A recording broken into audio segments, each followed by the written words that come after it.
Hello everyone, welcome to today's The Hindu Analysis. My name is Sairam Sampatirao.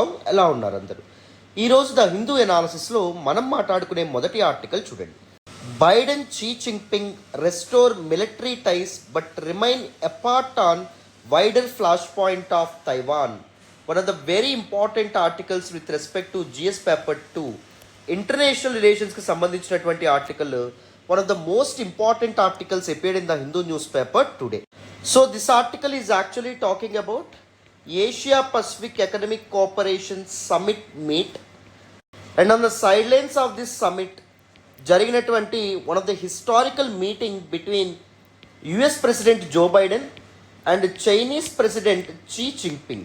So వీళ్ళిద్దరి మధ్య కూడా ఒక meeting అనేటువంటిది జరగడం అనేది జరిగింది. అండ్ ఎందుకు ఇది ఒక హిస్టారికల్ మీటింగ్గా చెప్తున్నామంటే ప్రజెంట్ ఉన్నటువంటి జియో పొలిటికల్ కంటెక్స్ట్లో ప్రస్తుత ప్రపంచ రాజకీయాలను మనం క్లోజ్గా గమనిస్తే the geo politics of this 21st century are being dictated by two important powers. One is United states of America and దాని యొక్క కౌంటర్ పార్ట్ అయినటువంటి China. Ideologically two diverse nations, సైద్ధాంతికంగా కూడా రెండు వేరు బాటల్లో నడుస్తున్నటువంటి దేశాలు. For example United states of America చూస్తే it is actually considered as the earliest democracy in the world and the upholder of democracy in the world. And on the other hand మనం చైనాని గమనిస్తే చైనా కమ్యూనిస్ట్ రెజిమ్ ఫాలో అవ్వడం అనేటువంటిది జరుగుతుంది, where we can witness frequent dilution of democratic principles. ప్రజాస్వామ్య విలువలు ఏవైతే ఉంటాయో అవి ఎప్పటికప్పుడు తూట్లు పడవబడతాయి ఏ కమ్యూనిస్ట్ నేషన్లో యూజువల్గా. And even in many geo political conflicts, ప్రపంచ రాజకీయాల్లో జరుగుతున్నటువంటి చాలా కాన్ఫ్లిక్ట్స్లో we can clearly observe that these top two global superpowers, top two global economies are taking the opposite sides. For example, Russia and Ukraine warలో యుక్రెయిన్కి సపోర్టివ్గా ఎవరు ఉండబడేటువంటి జరిగింది, US ఉండబడేది జరిగింది. వెరాజ్ రష్యాకి సపోర్టివ్గా ఎవరు ఉండబడేటువంటి జరిగింది, చైనా ఉండబడేటువంటి జరిగింది. అండ్ ఈవెన్ మయన్మార్లో జరుగుతున్నటువంటి డెవలప్మెంట్స్లో మయన్మార్ యొక్క మిలిటరీ గవర్నమెంట్కి ఎవరు సపోర్టివ్గా ఉండమని జరిగింది, చైనా సపోర్టివ్గా ఉండమని జరిగింది. మయన్మార్ మిలిటరీ గవర్నమెంట్కి వ్యతిరేకంగా పోరాడుతున్నటువంటి ప్రో డెమోక్రటిక్ మిలిటెంట్స్ ఎవరైతే ఉంటారో వాళ్ళకి రష్యా సపోర్టివ్గా ఉండమనేటువంటి జరిగింది. సో ఇన్ దిస్ కాంటెక్స్ట్ ఈ ఇద్దరు దేశాధినేతల మధ్య జరిగినటువంటి ఈ మీటింగ్ చాలా ముఖ్యమైనదిగా మనం చెప్పొచ్చు. And this meet also has a significant potential to ensure world peace. ప్రపంచ శాంతి ఏదైతే ఉంటుందో సాధ్యపడాలి అంటే ఇద్దరు ఒక సయోధ్యతో ఒక కన్సెన్సస్తో మాట్లాడుకోవడం, ముందుకు వెళ్ళడం అనేటటువంటిది కూడా చాలా ఇంపార్టెంట్. ప్రపంచ శాంతిని పక్కన పెడితే ఫ్యూచర్లో ఎటువంటి కాన్ఫ్లిక్ట్స్ అనేటటువంటివి మొదలవ్వకుండా ఉండాలన్నా, లేకపోతే ఇప్పటికీ ఆన్ గోయింగ్ కాన్ఫ్లిక్ట్స్ ఏవైతే ఉంటాయో అవి నెక్స్ట్ లెవెల్కి వెళ్లకుండా ఇంటెన్సివ్ అవ్వకుండా ఉండాలన్నా ఎప్పటికప్పుడు ఈ అగ్రనేతల మధ్య మీటింగ్స్ అనేటటువంటివి జరుగుతుండాలి, డెలిబరేషన్స్ అండ్ డైలాగ్ అనేటటువంటివి జరుగుతుండాలని చెప్పి మనం చెప్పుకోవచ్చు. సో నిన్న కాలిఫోర్నియాలో జరిగినటువంటి ఈ మీటింగ్లో, ఇద్దరి మధ్య జరిగినటువంటి ఈ మీటింగ్లో మిలిటరీ టైస్ ఏవైతే ఉంటాయో వాటిని మళ్ళీ రిస్టోర్ చేసుకుందామని చెప్పి అనుకోవడం జరిగింది. This is a welcoming move అని చెప్పొచ్చు. బట్ కానీ both of them largely remain silent on wider flash point of Taiwan. Taiwan issue మీద మాత్రం పెద్దగా మాట్లాడుకోలేదు, పెద్దగా డిస్కషన్స్ జరగలేదని చెప్పి ఆర్టికల్లో మనకు చెప్పడం అనేది జరిగింది. నేను రీసెంట్గానే చైనా తైవాన్ ఇష్యూ గురించి డీటెయిల్గా ఎక్స్ప్లెయిన్ చేయడం జరిగింది.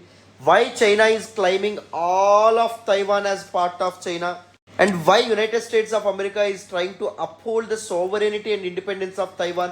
ఇలాంటి మల్టిపుల్ ఆస్పెక్ట్స్ ఏవైతే ఉంటాయో వాటిని డీటెయిల్గా నేను ఎక్స్ప్లెయిన్ చేశాను. హిస్టరీ నుంచి మొదలు పెట్టడం అనేటటువంటి జరిగింది. అందుకే now I'm staying out of that particular discussion. But ఇప్పుడు మనం ఈ పర్టికులర్ సెషన్లో దేని మీద ఫోకస్ చేద్దామంటే రీసెంట్ ఎపెక్ మీట్ ఏదైతే ఉంటుందో, Asia Pacific economic cooperation meeting ఏదైతే ఉందో దాని గురించి మనం మాట్లాడదాం. And Asia Pacific economic cooperation అనేటటువంటి ఈ రీజనల్ ఫోరం ఏదైతే ఉంటుందో దీని గురించి కొన్ని ఇంపార్టెంట్ ఆస్పెక్ట్స్ అనేటటువంటి కూడా డిస్కస్ చేద్దాం.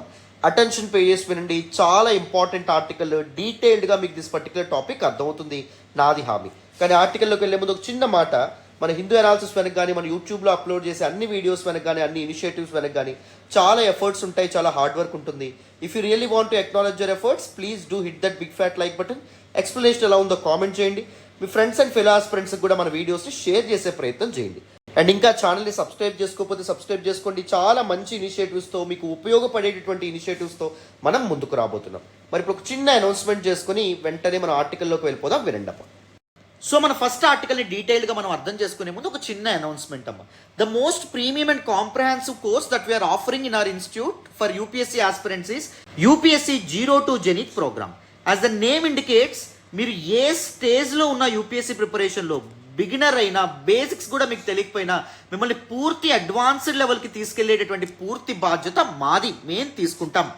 All the general studies subjects, GS1, GS2, GS3, GS4, essay, CSAT, what not, everything మీకు ప్రిలిమ్స్ అండ్ మెయిన్స్ పర్స్పెక్టివ్లో డీటెయిల్గా కవర్ చేయడం అనేది జరుగుతుంది. మీకు లైవ్ క్లాసెస్ అనేటటువంటి ఉంటాయి. లైవ్ క్లాసెస్ ఒకవేళ మీరు మిస్ అయితే రికార్డెడ్ క్లాసెస్కి కూడా మీకు యాక్సెస్ అనేటటువంటిది ఉంటుంది. రికార్డెడ్ క్లాసెస్కి ఎన్నాళ్ళు యాక్సెస్ ఉంటుంది అంటే ఫర్ లైఫ్ టైం మీకు యాక్సెస్ అనేటటువంటిది ఉంటుందమ్మా, ఓకేనా. అండ్ దాంతోపాటు prelims and mains test series కూడా దీనిలోనే మీకు భాగంగా రావడం అనేటటువంటి జరుగుతుంది, ఓకేనా. అండ్ ప్రతి టాపిక్ని పూర్తి కాన్సెప్చువల్ క్లారిటీతో డీటెయిల్డ్గా ఇన్ డెప్త్ మీరు 100 సార్లు లైవ్ క్లాస్లో క్వశ్చన్స్ అడిగిన ఓపిక్గా ప్రతి ఫ్యాకల్టీ చెప్తారు, నాది హామీ. అండ్ మీ క్లాసెస్తో పాటుగా one stop solution PDF notes ఏదైతే ఉంటుందో అది కూడా ప్రొవైడ్ చేయడం అనేటటువంటి జరుగుతుంది. మరి ఫీజు ఎంత సార్ అంటే మామూలుగా ఫీజు 50,000 రూపాయలు, కానీ ఇప్పుడు కేవలం దీపావళి ఆఫర్ కింద 30,000 రూపీస్కే మేము ఇస్తున్నాము. దీపావళి అయిపోయినప్పటికీ చాలామంది స్టూడెంట్స్ రిక్వెస్ట్ చేయడంతో ఈ పర్టికులర్ ఆఫర్ని ఇంకొక వారం రోజుల పాటు కొనసాగిస్తున్నాం.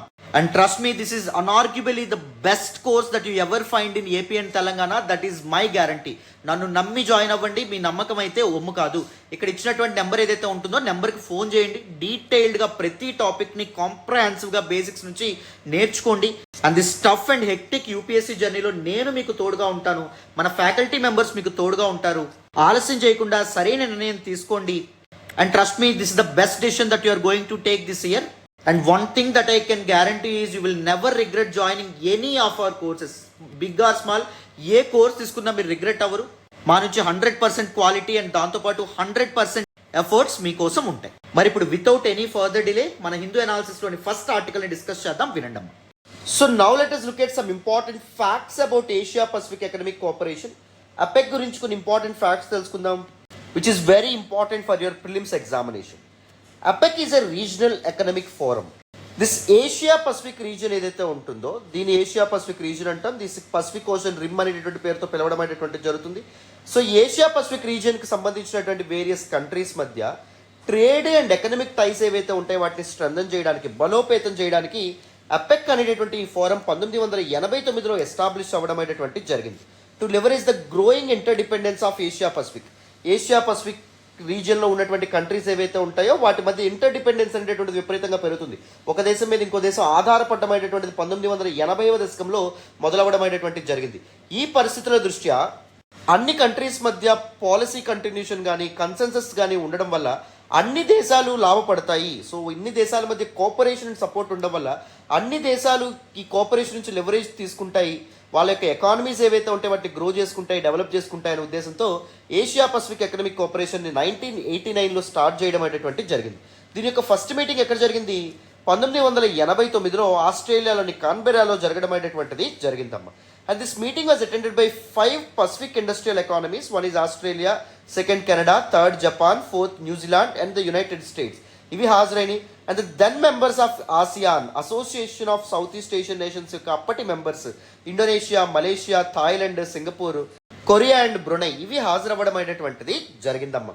మొత్తానికి 1991లో వరల్డ్ ఎకానమీస్ ఎప్పుడైతే ఓపెన్ అవ్వడం అనేది మొదలైందో, లిబరలైజేషన్, ప్రైవేటైజేషన్, గ్లోబలైజేషన్ లాంటివి వేరు వేరు దేశాల్లో స్టార్ట్ అవ్వడం అనేటువంటిది జరిగిందో, this is the right time we need to institutionalise this particular forum. Institutionalise చేయడం అంటే ఏంటి?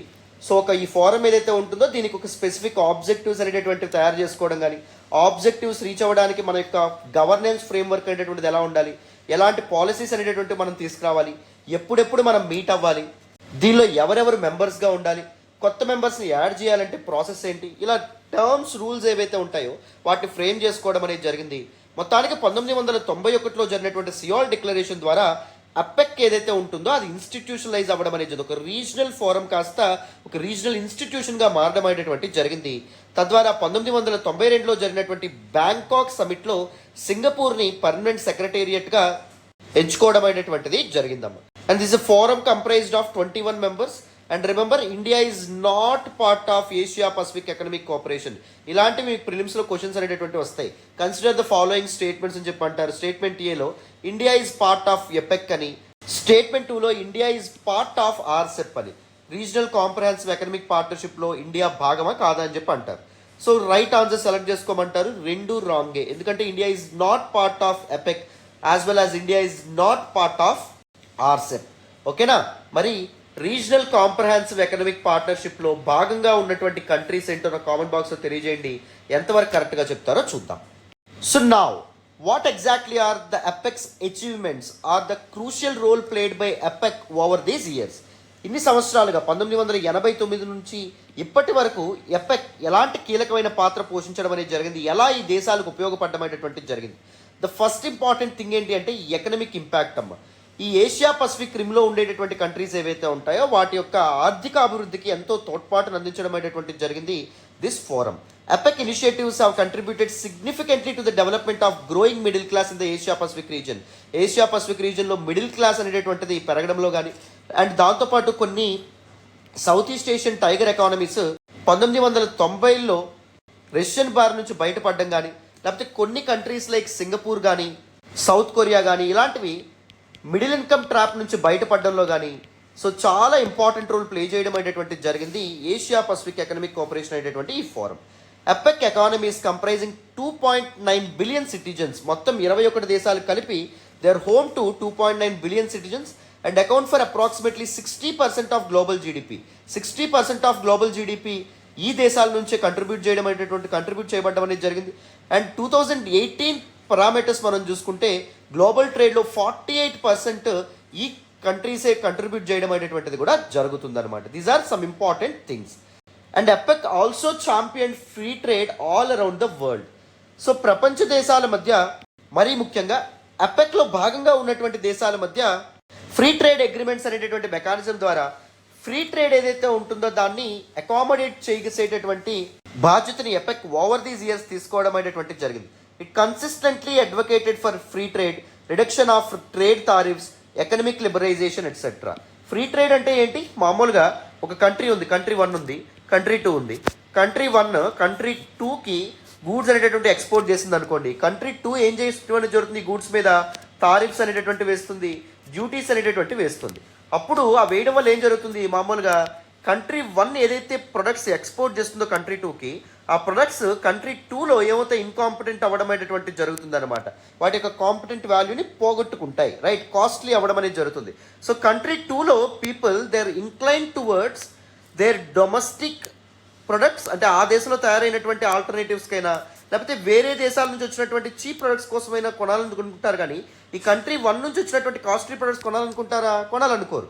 సో కంట్రీ 1కి లాభం చేకూరాలంటే ఏం చేయాలి? ఈ టారిఫ్స్ని తగ్గించాలి, లేకపోతే కంప్లీట్గా జీరో చేయాలి. ఈ డ్యూటీస్ని తగ్గించాలి, లేకపోతే కంప్లీట్గా జీరో చేయాలి. ఎవరు? కంట్రీ 2. సో ఇలా టారిఫ్స్ని తగ్గించడానికి లేకపోతే పూర్తిగా టారిఫ్స్ని తీసివేయడానికి 2 కంట్రీస్ మధ్య జరిగేటటువంటి ఒప్పందాన్ని ఫ్రీ ట్రేడ్ అగ్రిమెంట్ అనేటువంటి పేరుతో పిలుస్తాం. కంట్రీస్ మధ్య ఫ్రీ ట్రేడ్ అగ్రిమెంట్ జరగడం వల్ల ఏమవుతుంది? డిఫరెంట్ కంట్రీస్ అదర్ కంట్రీస్ యొక్క మార్కెట్స్ ఏవైతే ఉంటాయో వాటిని ఉపయోగించుకొని వాటి యొక్క ఎక్స్పోర్ట్స్ని సిగ్నిఫికెంట్గా పెంచుకోగలుగుతాయి. సో దట్ వాళ్ళ ఎకానమీస్ ఏవైతే ఉంటాయో అవి సబ్సిక్వెంట్లీ డెవలప్ అవ్వడం అనేటువంటిది జరుగుతుందన్నమాట. క్లారిటీ వచ్చిందని అనుకుంటున్నాను. So over these years from 1989 APEC Asia Pacific economic cooperation continuously advocated for free trade. వేరు దేశాల మధ్య ఫ్రీ ట్రేడ్ అగ్రిమెంట్ జరగాలి, ట్రేడ్ టారిఫ్స్ తగ్గాలి, ఎకనామిక్ లిబరలైజేషన్ ఏదైతే ఉందో సాధ్యపడాలి, బయట దేశాల వాళ్ళు కూడా ఒక కంట్రీలో పెట్టుబడులు పెట్టుకునే విధంగా పాలసీస్ అనేటటువంటి ఉండాలని చెప్పి అడ్వకేట్ చేయడం అనేటువంటిది జరిగింది. And Sial declaration it paved the way for institutionalisation of APEC. నేను ఆల్రెడీ చెప్పాను, the 1991 Sial declaration. Sial is the capital of south Korea. This mark the establishment of a liberalised free trade area around the Pacific rim as APEC's primary objective. So around the Pacific rim అంటే Asia Pacific economic కోఆపరేషన్లో భాగంగా ఉన్నటువంటి సభ్య దేశాల్లో ఒక liberalised free trade ఏదైతే ఉంటుందో దాన్ని establish చేయడం లక్ష్యంగా పెట్టుకొని సియోల్ డిక్లరేషన్ ఏదైతే ఉందో అది చేయబడ్డమైనటువంటిది జరిగిందమ్మా. ఓకేనా?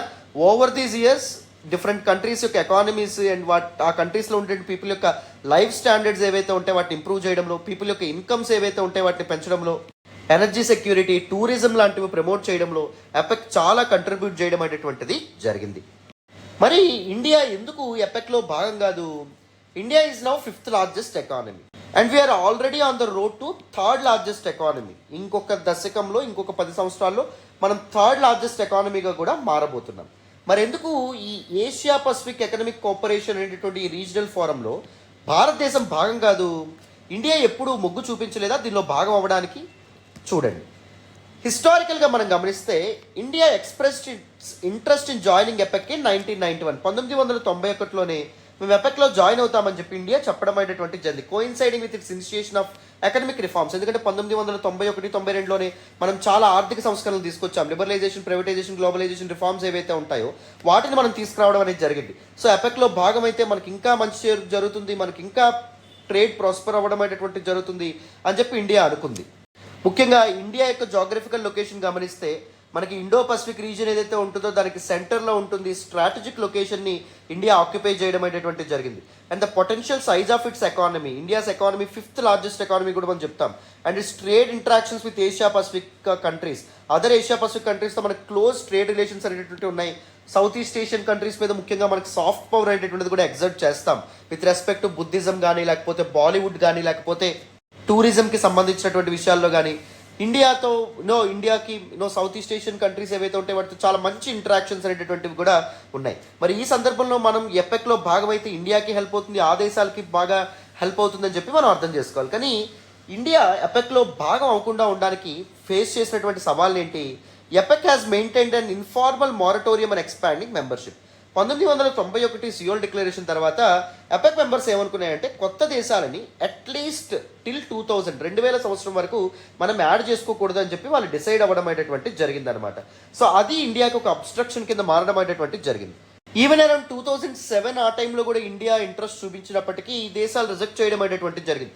ఎందుకంటే ఇండియా యొక్క geographical location Asia Pacific rim ఏదైతే ఉంటుందో అక్కడ ఉండదని కొంతమంది, అండ్ ఇండియాస్ పాలసీస్ ఏవైతే ఉన్నాయో they are not in line with economic liberalization or APEC's mode of conduct అని చెప్పి కొంతమంది, అండ్ ఈవెన్ ఇండియాకి ట్రేడ్ డెఫిసిట్ చాలా ఎక్కువగా ఉంది. అంటే ఇండియా ఎక్కువ ఇంపోర్ట్ చేసుకుంటుంది, ఎక్స్పోర్ట్స్ తక్కువ ఉన్నాయి.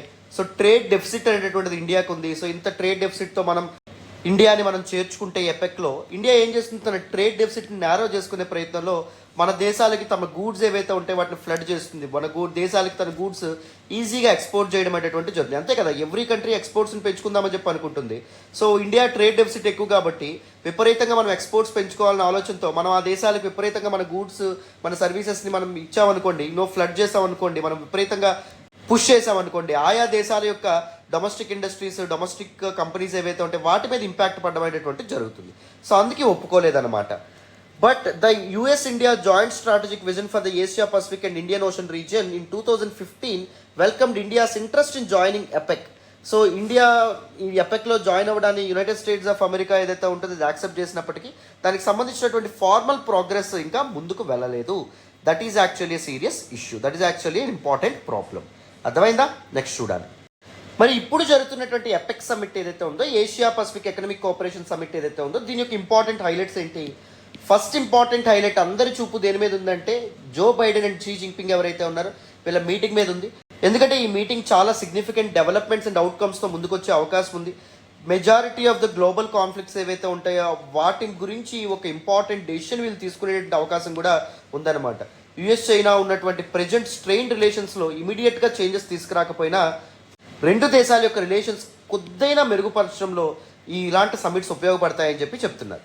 And next Indo Pacific economic framework ఏదైతే ఉంటుందో దీని గురించి కూడా చర్చలు జరగనున్నాయి. This summit will focus on progress related to the Indo Pacific economic framework. 2021లో యునైటెడ్ స్టేట్స్ ఆఫ్ అమెరికా ఆధ్వర్యంలో స్టార్ట్ అయినటువంటి ఇంపార్టెంట్ ఇనిషియేటివ్ ఇదనమాట. ఇండో పసిఫిక్ రీజియన్లో ఉన్నటువంటి డిఫరెంట్ కంట్రీస్ మధ్య ట్రేడ్ అండ్ దాంతోపాటు ఎకనమిక్ కోఆపరేషన్ ఏదైతే ఉందో దాన్ని స్ట్రెంథన్ చేయడానికి పోస్ట్ కోవిడ్ ఎకనమిక్ రికవరీ కోసం అనమాట తీసుకొచ్చింది this particular initiative United states of America. This initiated of the US withdrawal from the trans Pacific partnership నుంచి యునైటెడ్ స్టేట్స్ ఆఫ్ అమెరికా బయటకు రావడం అనేది జరిగింది. బయటకు వచ్చిన తర్వాత యునైటెడ్ స్టేట్స్ ఆఫ్ అమెరికా ఈ ఇనిషియేటివ్తో ముందుకు రావడం అనేది జరిగింది. సో దీనిలో మొత్తం 14 మెంబర్స్ ఉంటారు. This particular Indo Pacific economic ఫ్రేమ్వర్క్లో Fiji and India and others ఎవరైతే ఉంటారో వాళ్ళు APECs members. So majority of the countries are APEC members కాబట్టి so this particular Indo Pacific economic framework గురించి కూడా వాళ్ళు మాట్లాడేటటువంటి అవకాశం ఉందన్నమాట. క్లారిటీ వచ్చిందని అనుకుంటున్నాను ఇక్కడ వరకు. These two important highlights and possible outcomes of this particular summit.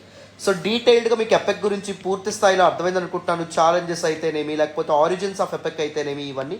This is very important article both for your prelims and mains. అందుకే డీటెయిల్డ్గా ఎక్స్ప్లెయిన్ చేయడం అనేటువంటిది జరిగింది. మరి ఇప్పుడు వితౌట్ ఎనీ ఫర్దర్ డిలే మనం నెక్స్ట్ ఆర్టికల్ డిస్కస్ చేద్దాం. జాగ్రత్తగా అటెన్షన్ పే చేసి వినాలమ్మా. ఈరోజు హిందూ ఎనాలిసిస్లో మనం మాట్లాడుకునే నెక్స్ట్ ఆర్టికల్ చూడండి. War in Myanmar, very very important article regarding GS paper 2, international రిలేషన్స్కి సంబంధించినటువంటి one of the most important articles again. So ఈ ఆర్టికల్ మీకు అర్థం కావాలంటే మీకు ఇనఫ్ బ్యాక్గ్రౌండ్ అనేటటువంటిది ఉండాలమ్మా. అసలు ఇంతకీ మయన్మార్ అనేటటువంటిది ఎక్కడుంది అండ్ మయన్మార్లో ఇప్పుడు ఏం జరుగుతుంది, మయన్మార్ పొలిటికల్ క్రైసిస్ ఏదైతే ఉందో దాని గురించి కూడా మీకు కాస్త అవగాహన అనేటటువంటిది ఉండాలి. మయన్మార్ పొలిటికల్ క్రైసిస్ అండ్ దాని యొక్క హిస్టరీ అర్థమైతేనే మన the Hindu editor, chief editor ఈ ఆర్టికల్ ద్వారా ఏం చెప్పాలనుకుంటున్నారో మీకు తెలుస్తుంది. సో ఇప్పుడు ఏం చేద్దామంటే మయన్మార్ పొలిటికల్ క్రైసిస్ గురించి, మయన్మార్ యొక్క హిస్టరీ గురించి కాస్త లోతుల్లోకి వెళ్దాం, బ్యాక్గ్రౌండ్ అర్థం చేసుకుందాం, హిస్టరీ అర్థం చేసుకుందాం. దాని తర్వాత ఈ ఆర్టికల్ని అనలైజ్ చేసే ప్రయత్నం చేద్దాం. సో జాగ్రత్తగా అటెన్షన్ పే చేసి వినండి, మీకు క్లియర్గా దిస్ పర్టికులర్ టాపిక్ని ఎక్స్ప్లెయిన్ చేస్తాను. So first up let us look at the geographical locus or geographical location of Myanmar. ఇంతకీ మయన్మార్ ఎక్కడుంది తెలుసుకోవాలి. So this is India. ఇండియాకి నార్త్ ఈస్ట్లో 2 కంట్రీస్ బార్డర్ షేర్ చేసుకుంటే, one is China and second one వచ్చేసి Myanmar. చూడండి, India పక్కనే Myanmar అనేటటువంటిది ఉంటుంది. Around 1640 kilometres land border share చేసుకుంటుంది Myanmar. This land border stretches from India, China and Myanmar trijunction here. ఎక్కడి నుంచి మీకు మొదలు పెడితే సో ఎక్కడి వరకు బార్డర్ షేర్ చేసుకోవడం అనేటటువంటిది జరుగుతుంది, the trijunction of Bangladesh, Myanmar and India. So ఇక్కడ వరకు బార్డర్ షేర్ చేసుకోవడం అనేటటువంటిది జరుగుతుంది. And what are the Indian states, north eastern Indian states మయన్మార్తో ల్యాండ్ బార్డర్ షేర్ చేసుకుంటాయి. One is Arunachal Pradesh, second one వచ్చేసి నాగాలాండ్, థర్డ్ వన్ వచ్చేసి మణిపూర్, ఫోర్త్ వన్ వచ్చేసి Mizoram. Remember, Assam never shares land border with Myanmar. మయన్మార్తో అస్సాం ల్యాండ్ బార్డర్ షేర్ చేసుకుంటుందా అంటే share చేసుకోదు, గుర్తుపెట్టుకోవాలి. సో మరి ఇప్పుడు మయన్మార్ ఏ కంట్రీస్తో బార్డర్ షేర్ చేసుకుంటుంది? వన్ ఈజ్ ఇండియా, ఇండియాతో బార్డర్ షేర్ చేసుకుంటుంది ల్యాండ్ బార్డర్. అండ్ చైనాతో బార్డర్ షేర్ చేసుకోవడం అనేది జరుగుతుంది. అండ్ బంగ్లాదేశ్తో కూడా బార్డర్ షేర్ చేసుకోవడం అనేటటువంటి జరుగుతుంది. ఇక్కడ బంగ్లాదేశ్ బార్డర్ షేర్ చేసుకుంటుంది. చూడండి, ది స్మాల్ ల్యాండ్ బార్డర్ అనేటటువంటిది బంగ్లాదేశ్తో షేర్ చేసుకుంటుంది. అండ్ లావోస్తో బార్డర్ షేర్ చేసుకోవడం అనేది జరుగుతుంది. థాయిలాండ్తో కూడా బార్డర్ షేర్ చేసుకోవడం అనేటటువంటిది జరుగుతుంది. ఓకేనా? ఏ countries? One is India and second one Bangladesh, third one China, fourth one Laos, fifth one Thailand. ఈ కంట్రీస్తో బార్డర్ షేర్ చేసుకోవడం అనేటటువంటిది జరుగుతుంది Myanmar. And what is the old name of Myanmar? Myanmar యొక్క పాత నేమ్ ఏంటి అంటే బర్మా. బర్మా అనే పేరును కాస్త మయన్మార్గా మార్చడం అనేటటువంటిది జరిగింది మయన్మార్ గవర్నమెంట్ ఇన్ 1989. 1989లో ఈ పేరును మార్చారు. ఎందుకు మార్చారు ఏంటి అని చెప్పి నేను హిస్టరీ ఆఫ్ మయన్మార్ ఇప్పుడు మాట్లాడతాను. Historical background of this particular issue దానిలో డిస్కస్ చేద్దాం. సో జాగ్రఫికల్ లొకేషన్ అనేటటువంటిది మీకు అర్థమైందనే అనుకుంటున్నాను. అండ్ గుర్తుపెట్టుకోండి, Myanmar is the only country from ASEAN group, association of south east Asian group nations ఏదైతే ఉందో ఈ గ్రూపింగ్కి చెందినటువంటి only country Myanmar that shares land border with India. One of the most important point for your prelims examination. ఓకేనా? Clarity వచ్చిందని అనుకుంటున్నాను ఇక్కడ వరకు. So now let us look at the history of Myanmar. And మనకి 2021లో మొదలైనటువంటి military కూ ఏదైతే ఉంటుందో దాని గురించి కూడా మనం మాట్లాడదాం. So now let us look at the history of Burma. Myanmar యొక్క పాత నేమ్ బర్మా అని మనం చెప్పుకున్నాం. ఇన్ ద ఇయర్ 1948, 1948లో Burma became independent from the British shackles. So British వాళ్ళ నుంచి స్వాతంత్రం పొందడం అనేది జరిగింది. Just like India, Burma was also once a colony or a territory under British rule. British వాళ్ళ అండర్లో ఉండడం అనేటువంటిది జరిగింది. భారతదేశానికి 1947లో ఎలా అయితే స్వాతంత్రం వచ్చిందో బ్రిటిష్ వాళ్ళ నుంచి, బర్మాకి 1948లో స్వాతంత్రం రావడం అనేది జరిగింది. బర్మాకి ఇండిపెండెన్స్ రాగానే అక్కడ అపాయింట్ అయినటువంటి ప్రైమ్ మినిస్టర్ పేరు ఏం పేరు అంటే ను లేదా యూను అనేటటువంటి ఒక వ్యక్తి ప్రైమ్ మినిస్టర్గా మారడం అనేది జరిగింది. He is very important personality, political figure from Myanmar erstwhile Burma. ఓకేనా? ఎందుకంటే he was considered as one of the pioneers of non-aligned movement ఏదైతే ఉందో దాన్ని ముందుకు తీసుకెళ్ళినటువంటి one of the most important political స్కాలర్గా మనం చెప్పొచ్చు. నామ్ అంటే మీ అందరికీ తెలుసని అనుకుంటున్నాను. 1945లో వరల్డ్ వార్ 2 అనేటటువంటిది ఎండ్ అయిన తర్వాత వరల్డ్ అనేటటువంటిది బైపోలార్ అవ్వడం అనేటువంటిది జరిగింది. Different countries from the world were divided in between United states of America's allies and USSR allies. కొన్ని దేశాలు యునైటెడ్ స్టేట్స్ ఆఫ్ అమెరికాకి సపోర్ట్ చేస్తే కొన్ని దేశాలు అప్పటి సోవియట్ యూనియన్ యుఎస్ఎస్ఆర్కి సపోర్ట్ చేయడం అనేది జరిగింది. ఈ కంట్రీస్ మధ్య కోల్డ్ వార్ అనేటటువంటిది, ప్రచ్ఛన్న యుద్ధం అనేటటువంటిది 1945లో స్టార్ట్ అయింది. 1991లో యుఎస్ఎస్ఆర్ డిసింటిగ్రేషన్తో 1991లో USSR it was disintegrated into 15 sovereign nations. 15 స్వతంత్ర దేశాలుగా విడిపోవడం అనేటటువంటిది జరిగింది. అప్పటి వరకు కోల్డ్ వార్ అనేటటువంటిది కొనసాగింది. కోల్డ్ వార్ ఎండ్ అయిన తర్వాత United states of America emerged as world's hegemon, ప్రపంచంలోనే ఒక సూపర్ పవర్గా యునైటెడ్ స్టేట్స్ ఆఫ్ అమెరికా ఎదగడం అనేటటువంటిది జరిగింది. ఓకేనా. సో ఈ మధ్యకాలంలో 1945 తర్వాత వరల్డ్ అనేటటువంటిది బైపోలార్ అవ్వడం అనేది జరిగింది బిట్వీన్ దీస్ టూ పోల్స్. కొన్ని దేశాలు యూఎస్ఏకి సపోర్ట్ చేయడం మొదలుపెట్టినాయి, కొన్ని దేశాలు యూఎస్ఎస్ఆర్కి సపోర్ట్ చేయడం మొదలుపెట్టినాయి. కానీ కొన్ని దేశాలు మాత్రం అసలు ఎటువైపు అలైన్ అవ్వకుండా నాన్ అలైన్డ్గా ఉండడం అనేటటువంటిది జరిగింది. So some countries became part of this non aligned moment. Like India కానీ, ఇండియా యుఎస్ వైపు వెళ్ళలేదు, యుఎస్ఎస్ఆర్ వైపు వెళ్ళలేదు, మధ్యలో ఉండడం అనేది జరిగింది. ఇష్యూ బేస్డ్గా సపోర్ట్ ఇస్తూ రావడం అనేది జరిగింది. ఫర్ ఎగ్జాంపుల్ వన్ పర్టికులర్ కాన్ఫ్లిక్ట్లో యూఎస్ఏ తప్పు ఉందనుకోండి, యుఎస్ఎస్ఆర్కి సపోర్ట్ చేసింది, యుఎస్ఎస్ఆర్ తప్పు ఉందనుకోండి, యునైటెడ్ స్టేట్స్ ఆఫ్ అమెరికాకి సపోర్ట్ చేయడం అనేటువంటి జరిగింది. అలాగే మయన్మార్ కూడా నాన్ అలైన్డ్ కంట్రీగానే ఉండడం అనేటువంటి జరిగింది. మయన్మార్ యొక్క నాయకుడైనటువంటి యూను ఎవరైతే ఉన్నారో అతను is considered as one of the pioneers of this non alignment మూమెంట్గా మనం చెప్పొచ్చు. ఓకేనా, వెరీ ఇంపార్టెంట్. అండ్ నెక్స్ట్ 1962లో ఏమైంది అంటే యూనూస్ యొక్క పొలిటికల్ ఫ్యాక్షన్ ఏదైతే ఉందో it was ousted in a military coup అంటే అర్థం ఏంటి అంటే it is simply a sudden or violent overthrow of an existing government by a small military group.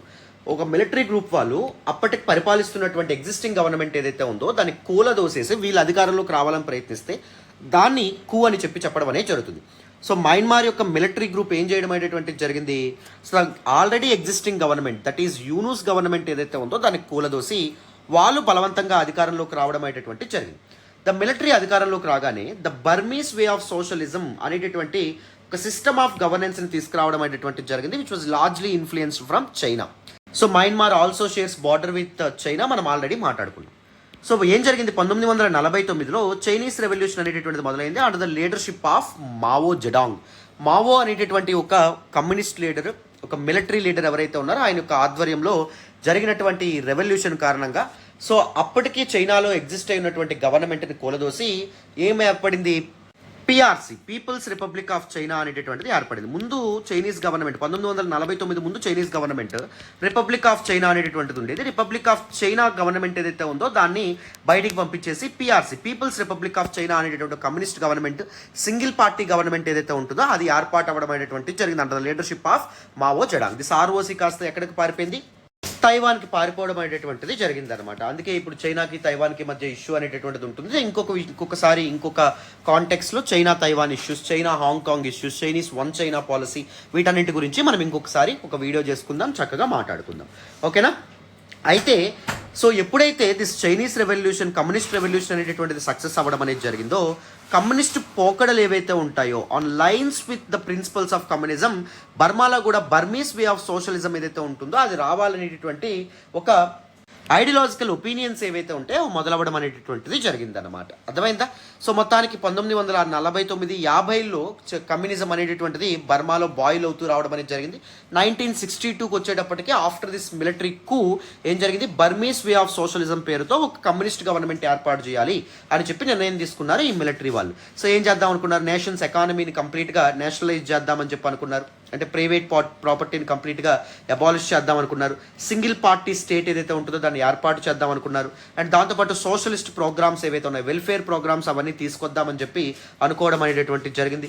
Independent news papers ఏవైతే ఉంటాయో వాటిని బ్యాన్ చేస్తూ ప్రెస్ ఫ్రీడమ్ ఏదైతే ఉంటుందో దాన్ని కూడా కంప్లీట్గా రెస్ట్రిక్ట్ చేయడం అనేటటువంటిది జరిగింది బర్మాలో. ఓకేనా. 1962లో కొత్త మిలిటరీ గవర్నమెంట్ అనేటటువంటిది ఏర్పాటు అయినందువల్ల. అండ్ 1980స్కి వచ్చేటప్పటికి ఏం జరిగింది, ప్రో డెమోక్రటిక్ మూవ్మెంట్స్ అనేటటువంటివి స్టార్ట్ అయినాయి. సో ఈ కమ్యూనిస్ట్ గవర్నమెంట్ లేకపోతే అప్రెసివ్ గవర్నమెంట్ అనేటటువంటిది మయన్మార్లో ఉండకూడదు, మయన్మార్లో డెమోక్రసీ అనేటటువంటిది సాధ్యపడాలి, అప్పుడే పీపుల్ యొక్క రైట్స్ అప్హోల్డ్ అవుతాయి అని చెప్పి ప్రో డెమోక్రటిక్ మూవ్మెంట్స్ అండ్ దాంతోపాటు పీస్ఫుల్ ప్రొటెస్ట్ అనేటటువంటివి మొదలవ్వడం అనేది జరిగింది under the leadership of Aung San Suu Kyi. ఈ సూచీ గారు ఇక్కడ చూడండి పిక్చర్లో యాడ్ చేశాను, ఈవిడే ఆంగ్ సాన్ సూచీ. ఇప్పుడు ఈవిడ ఏజ్ ఎంత అంటే 74 ఏళ్ళు అనమాట. సో అప్పుడే 1980లో ఈవిడ డెమోక్రసీ అనేటటువంటిది కావాలి, మిలిటరీ యొక్క అప్రెసివ్ రెజ్యూమ్ ఏదైతే ఉంటుందో అది ఉండకూడదని చెప్పి ఒక పీస్ఫుల్ మేనర్లో నిరసనలు అనేటటువంటివి చేపట్టడం అనేటటువంటి జరిగింది. ఈవిడ యొక్క ఫాదర్ పేరు ఏంటి అంటే ఆంగ్ సాన్. ఈయన బ్రిటిష్ వాళ్ళకి వ్యతిరేకంగా స్వాతంత్రోద్యమంలో కూడా పార్టిసిపేట్ చేయడం అనేది జరిగింది. అండ్ World War IIలో జపాన్కి సపోర్టివ్గా కూడా ఈయన ఉండడం అనేది జరిగింది. జపాన్ యొక్క one of the military forces ఏవైతే ఉంటాయో వాటిని కూడా ఈయన లీడ్ చేయడం అనేటటువంటిది జరిగిందనమాట. అయితే ప్రో డెమోక్రటిక్ మూవ్మెంట్స్ అనేవి మొదలైనవి. తద్వారా 1989లో బర్మా అనేటటువంటి పేరును కాస్త మయన్మార్గా వీళ్ళు మార్చడం అనేటటువంటి జరిగింది. ఎందుకు మార్చారు అంటే the name Burma symbolizes the majoritarian authority. So Burmese ethnic group బర్మాలో మనకి ఎక్కువగా కనిపించడం అనేది జరుగుతుంది. వాళ్ళ పేరు మీద బర్మా ఉండడం ఏంటి, మైనారిటీస్ యొక్క తక్కువగా చూసినట్టు కదా, చిన్న చూపు చూసినట్టు కదా. సో అందుకే బర్మా అనే పేరు ఉండకూడదు, మయన్మార్ అనే పేరు ఉండాలని చెప్పి మిలిటరీ వాళ్ళు డెసిషన్ తీసుకోవడం అనేటువంటి జరిగింది. అండ్ ఇన్ ద ఇయర్ 1991 1991లో Aung San Suu Kyi was awarded Nobel peace prize. శాంతియుతంగా మయన్మార్లో ఒక చేంజ్ అనేటటువంటి తీసుకురావాలనుకుంటున్నారు, అప్రెసివ్ రిజిమ్ నుంచి డెమోక్రసీ తీసుకురావాలనుకుంటున్నారు. కాబట్టి సో ఆవిడ యొక్క ఎఫర్ట్స్ని రికగ్నైజ్ చేస్తూ నోబెల్ పీస్ ప్రైజ్ కూడా, నోబెల్ శాంతి బహుమానం కూడా ఆవిడకి రావడం అనేటటువంటి జరిగింది. అండ్ ఇన్ ద ఇయర్ 2008 2008లో ప్రపంచవ్యాప్తంగా గ్లోబల్లీ ఎప్పుడైతే ప్రో డెమోక్రటిక్ రెవల్యూషన్స్ అనేటటువంటి అప్పుడప్పుడే స్టార్ట్ అవుతున్నాయో, western countries like United states of America కానీ, ఫ్రాన్స్ కానీ, యూకే కానీ, and some other countries like Australia కానీ, జపాన్ కానీ, ఇవన్నీ డెమోక్రసీ అనేటటువంటిది ప్రపంచవ్యాప్తంగా ఏర్పడాలని చెప్పి తమ వాయిసెస్ రైజ్ చేయడం అనేటటువంటి జరుగుతుందన్నమాట. ముఖ్యంగా థర్డ్ వరల్డ్ నేషన్స్ ఏవైతే ఉంటాయో అక్కడ. సో ఆ పర్టిక్యులర్ కాంటెక్స్ట్ దృష్ట్యా even this military wanted a transition. Military people కూడా సో మిలిటరీ రెజిమ్ నుంచి డెమోక్రసీ అనేటటువంటిది, నాట్ ప్యూర్లీ డెమోక్రసీ కాకపోయినా ఒక కాజీ డెమోక్రసీ, అంటే it's something that looks like democracy, అలాంటి ఒక డెమోక్రటిక్ స్టేట్ ఆర్ గవర్నమెంట్ అయినా ఏర్పాటు చేద్దామని చెప్పి అనుకున్నారు. Finally the military had ordered a new constitution, కొత్త రాజ్యాంగాన్ని అప్పుడు తీసుకురావడం అనేటువంటి జరిగింది, వాళ్ళు ఏర్పాటు చేసుకోవడం అనేది జరిగింది. ఎందుకు ఈ కొత్త రాజ్యాంగాన్ని తీసుకున్నారు? That make sure the military's interest would be protected even if there is a transaction. అంటే మిలిటరీ రెజీమ్ నుంచి, మిలిటరీ గవర్నమెంట్ నుంచి డెమోక్రసీ ఏర్పడినప్పటికీ మిలిటరీ యొక్క ఇంట్రెస్ట్ ఏవైతే ఉంటాయో అండర్మైన్ అవ్వకుండా చాలా తెలివిగా ఒక కొత్త రాజ్యాంగాన్ని ఏర్పాటు చేసుకున్నారు.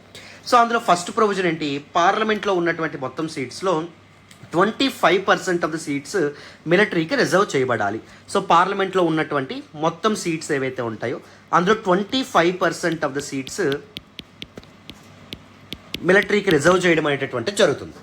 And the elections will happen for only 75% of the seats. మిగిలిన 75% ఆఫ్ ద సీట్స్కి మాత్రమే ఎన్నికలు, ఎలక్షన్స్ అనేటటువంటివి జరుగుతుంది అనమాట. అర్థమైందని అనుకుంటున్నాను. చూడండి, ఇక్కడ మిలిటరీ ఏం చేయాలనుకుంటుందంటే, మిలిటరీ ఆల్వేస్ ఈవెన్ డెమోక్రసీ వచ్చినా వాళ్ళే పవర్లోకి రావాలని చెప్పి అనుకోవడం అనేటువంటి జరుగుతుంది. ఫర్ ఎగ్జాంపుల్ మీకు క్లారిటీతో ఎక్స్ప్లెయిన్ చేద్దాం అనుకుంటున్నాను. మొత్తం ఫర్ ఎగ్జాంపుల్ కింద నేను చెప్తున్నాను, 80 సీట్స్ పార్లమెంట్ సీట్స్ అనేటటువంటి ఉన్నాయనుకోండి మయన్మార్లో. అందులో 25% of the seats, that means 20 seats military ఉంచుకుంటుంది. అండ్ ఎలక్షన్స్ ఎన్ని సీట్స్ జరుగుతాయి, మిగిలినటువంటి 60 సీట్స్ ఏవైతే ఉంటాయి వాటికి జరగడం అనేటటువంటి జరుగుతుంది. ఫర్ ఎగ్జాంపుల్ మయన్మార్లో గవర్నమెంట్ అనేటటువంటిది ఏర్పడాలి అంటే మొత్తం ఎన్ని సీట్స్ అని చెప్పుకున్నాం, 80 సీట్స్ కదా. 80 సీట్స్లో ఎన్ని వస్తే గవర్నమెంట్ ఏర్పడుతుంది, 40 + 1 41 వస్తే ఏర్పడుతుంది. మ్యాజిక్ ఫిగర్ ఏమవుతుంది, 41. ఇక్కడ మీరు జాగ్రత్తగా గుర్తుపెట్టుకోవాలి, 20 సీట్లు ఎక్కడున్నాయి, మిలిటరీ వాళ్ళకు ఉన్నాయి. సో మిలిటరీ ఏం చేస్తుంది అంటే ఈ మిగిలినటువంటి 60 సీట్లకు జరుగుతున్నటువంటి ఎన్నికల్లో వాళ్ళకి సంబంధించినటువంటి ఒక పొలిటికల్ పార్టీని పెడుతుంది అనమాట. అదర్ పొలిటికల్ పార్టీస్తో పాటు మిలిటరీ ఎయిడ్, మిలిటరీ అండదండలు ఉండేటటువంటి ఒక పార్టీ వస్తుంది. సో ఒకవేళ ఆ మిగిలినటువంటి పార్టీకి జస్ట్ 21, మిగిలిన 60 సీట్లలో 21 సీట్లు వస్తే సరిపోతుంది. ఎందుకంటే మిలిటరీకి ఆల్రెడీ 20 ఉన్నాయి కాబట్టి మిలిటరీ వీళ్ళకి హెల్ప్ చేస్తుంది. కాబట్టి ఈ రెండింటిలో కోయిలేషన్ గవర్నమెంట్ ఏర్పడుతుంది. Finally military can retain its power. అర్థమైందా మీకు ఎంత డిసడ్వాంటేజ్ అనేటటువంటి మిగిలిన పార్టీస్కి ఉండడం అనేది జరుగుతుందో? ఈ విధంగా తెలివిగా కొత్త రాజ్యాంగంలో కొత్త ప్రొవిజన్ అనేది తీసుకొచ్చారు. అండ్ దాంతోపాటు ఇంకొకటి ఏం చేశారు అంటే, ఈ సూచీ గారు ఎవరైతే ఉంటారో she is one of the most popular leader, ఆవిడ గెలిచే అవకాశాలు ఎక్కువగా ఉంటాయని చెప్పి తెలుసు ఎవరికి, మిలిటరీకి.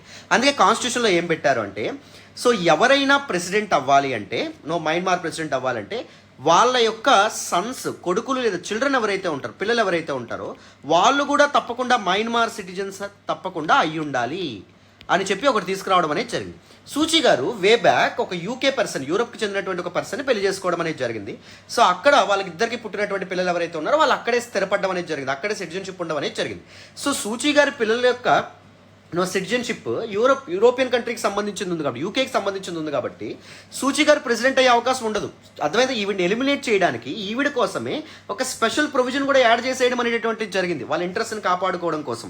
క్లారిటీ వచ్చిందని అనుకుంటున్నాను. మొత్తానికి 2010లో the military had agreed to experiment quasi democracy. ఎందుకంటే 2010-11 ఆ సమయంలో ప్రపంచ దేశాల్లో డిఫరెంట్ కాన్ఫ్లిక్ట్స్ అనేటటువంటి మొదలైన ప్రో డెమోక్రసీకి సంబంధించినటువంటి కాన్ఫ్లిక్ట్స్. ఫర్ ఎగ్జాంపుల్ 2011లో మనం గమనిస్తే ఏం జరిగింది 2011లో మనకి అరబ్ స్ప్రింగ్ అనేటటువంటిది మొదలైంది. Different Arab nations like west Asian nations and north African nations ఏవైతే ఉంటాయో అక్కడ డెమోక్రసీ అనేటటువంటిది ఏర్పడాలి. అప్పుడు డిక్టేటర్స్ అక్కడ పరిపాలిస్తూ ఉండేవాళ్ళు, ఈజిప్ట్ని కానీ లేకపోతే లిబియాని కానీ. సో ఈ ప్రాంతాల్లో సిరియా కానీ ఈ ప్రాంతాల్లో డిక్టేటర్స్ అనేటటువంటి వాళ్ళు ఉండేవాళ్ళు, నియంత్రణ అనేవి ఉండేవాళ్ళు. 25 సంవత్సరాలు 30 సంవత్సరాలు కంటిన్యూస్గా రూల్ చేస్తూ ఉండేవాళ్ళు అనమాట.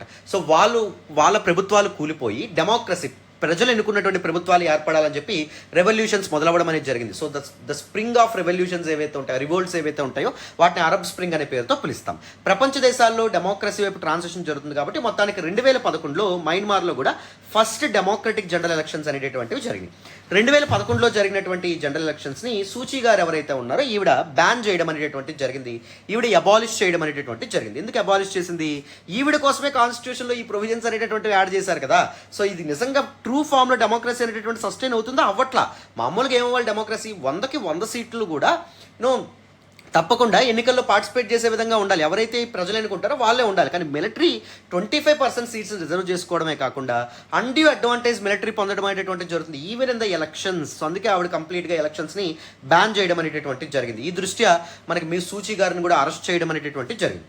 అండ్ ఇన్ ద ఇయర్ 2016 2016లో మళ్ళీ ఎలక్షన్స్ అనేటటువంటివి జరిగినాయి. 2015లో ఎలక్షన్స్ జరిగినాయి. 2015 ఎలక్షన్స్ 2016లో రిజల్ట్ అనేటటువంటిది రావడం అనేది జరిగింది.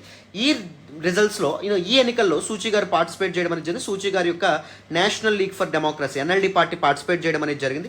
సూచీ గారు ఎలాగో ప్రెసిడెంట్ అవ్వలేరు because of a provision from the constitution. అందుకే ఆవిడ స్టేట్ కౌన్సిలర్గా నియమింపబడ్డం అనేటటువంటిది జరిగింది. Of course de facto authority ఈవిడ చేతుల్లోనే ఉండేదన్నమాట.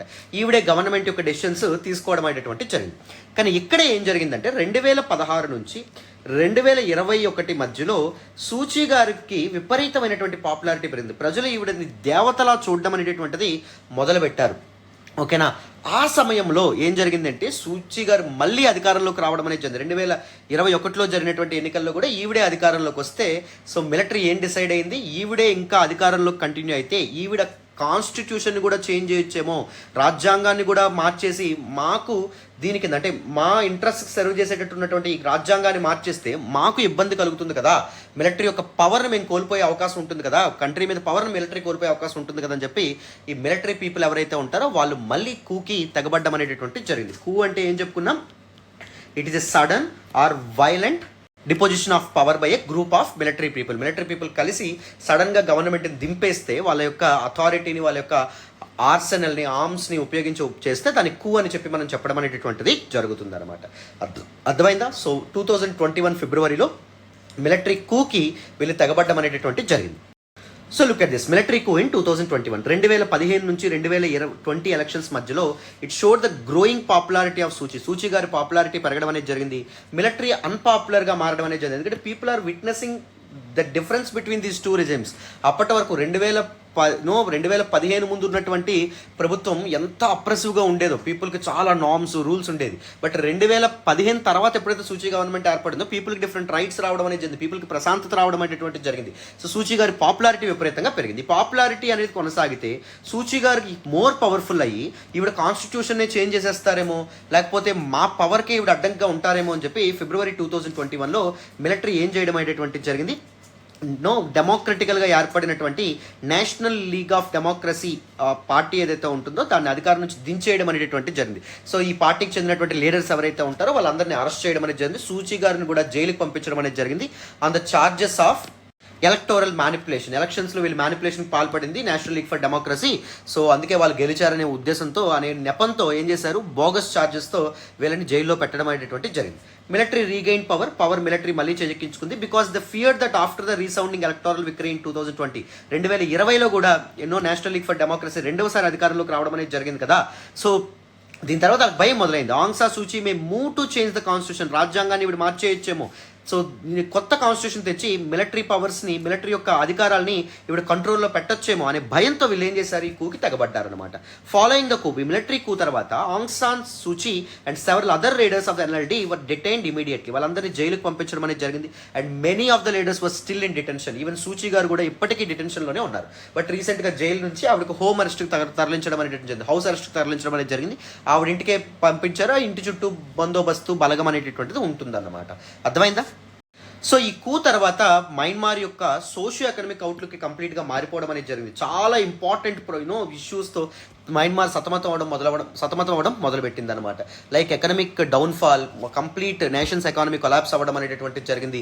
చాలా కంట్రీస్, ముఖ్యంగా democratic countries, pro democratic like countries like USA, France, ఇలాంటి కంట్రీస్ మయన్మార్ మీద శాంక్షన్స్ లేదా ఆంక్షలు ఏవైతే ఉంటాయో విధించడం అనేది జరిగింది. ట్రేడ్ శాంక్షన్స్ కానీ ఇవన్నీ విధించడం అనేది జరిగింది. ఎయిడ్ అంటే డిఫరెంట్ ఇంటర్నేషనల్ ఆర్గనైజేషన్స్ నుంచి ఎయిడ్ అనేటటువంటిది మయన్మార్కి రాకుండా అడ్డుకోవడం అనేటటువంటిది జరిగిందనమాట.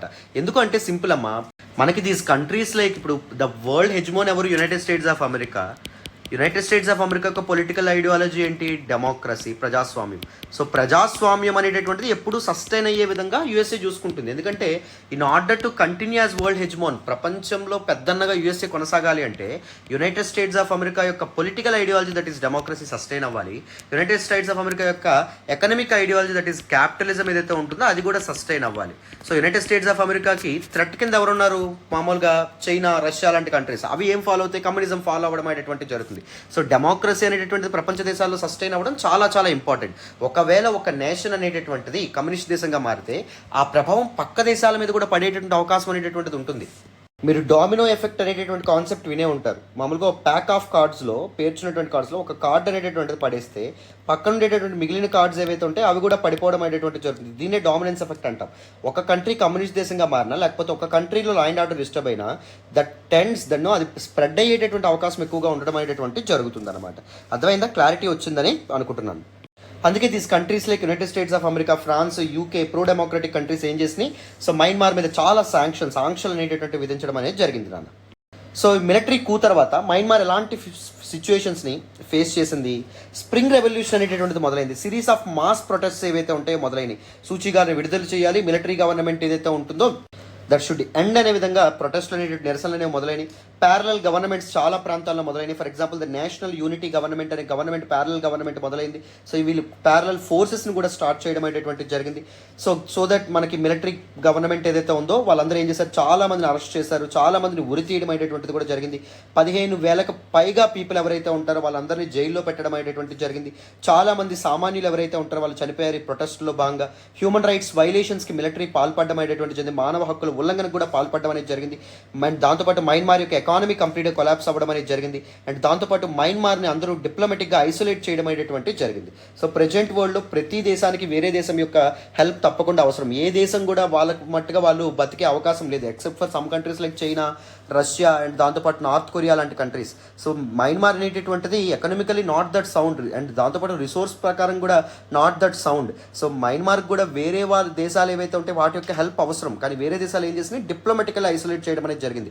మయన్మార్తో చర్చలు జరపకుండా, మయన్మార్తో ట్రేడ్ చేసుకోకుండా ఇలాంటి డెసిషన్స్ తీసుకోవడం అనేది జరిగింది. అండ్ రీజనల్ లెవెల్లో regional organizations like ASEAN, association of south east Asian nations లాంటి ఆర్గనైజేషన్స్ అండ్ ఇంటర్నేషనల్ ఆర్గనైజేషన్స్ కూడా, యునైటెడ్ నేషన్స్ లాంటి ఆర్గనైజేషన్ కూడా ఆంక్షలు ఏవైతే ఉంటాయో మయన్మార్ మీద విధించడం అనేటువంటిది జరిగింది. ప్రపంచ దేశాలు కూడా, ముఖ్యంగా ప్రో డెమోక్రటిక్ నేషన్స్ కూడా చాలా ఆంక్షలు ఏవైతే ఉంటాయో వాటిని విధించడం అనేటువంటిది జరిగింది నన్ను.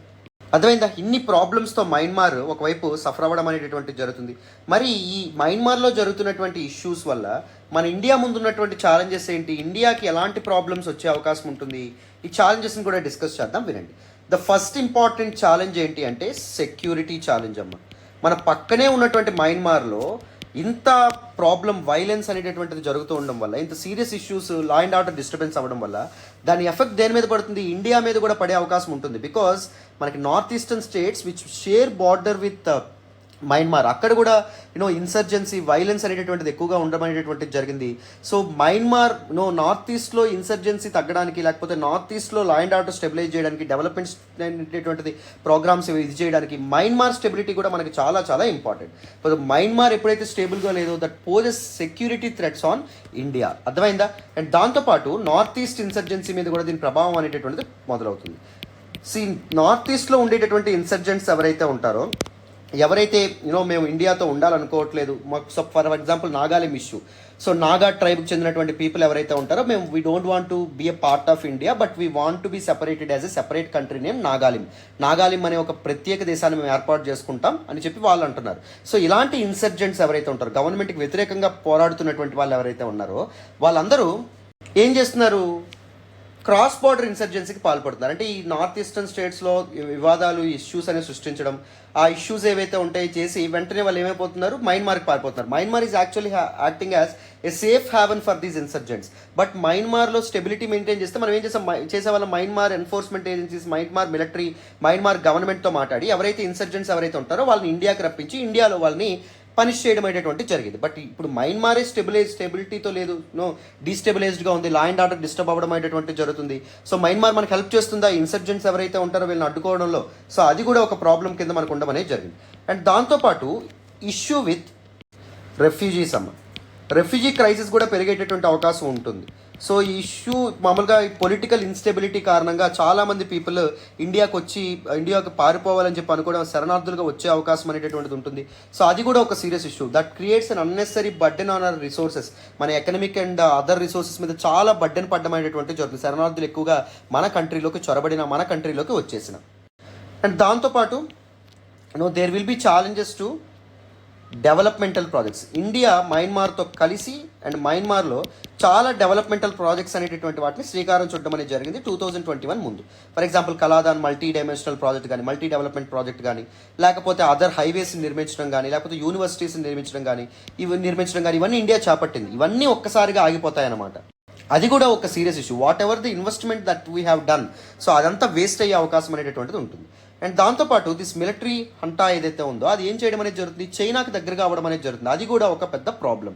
సో ఇండో పసిఫిక్ రీజియన్లో చైనీస్ డామినెన్స్ ఏదైతే ఉంటుందో దాన్ని తగ్గించాలని చెప్పి ఇండియా అనుకుంటుంది. కానీ మయన్మార్ లాంటి ఒక ఇంపార్టెంట్ కంట్రీ, మరీ ముఖ్యంగా ఇండియాతో ల్యాండ్ బార్డర్ షేర్ చేసుకుంటున్నటువంటి కంట్రీ, సో మన చైనాకి దగ్గరగా వెళ్ళడం అనేటటువంటిది ఇండియా యొక్క ఇండో పసిఫిక్ పాలసీ ఏదైతే ఉంటుందో దానికి వ్యతిరేకంగా ఉంటుంది. ఇండియా యొక్క స్ట్రాటజిక్ ఆస్పెక్ట్స్ ఏవైతే ఉంటాయో వాటిని కూడా అండర్మైన్ చేయడం అనేటువంటి జరుగుతుంది. This is also an important challenge.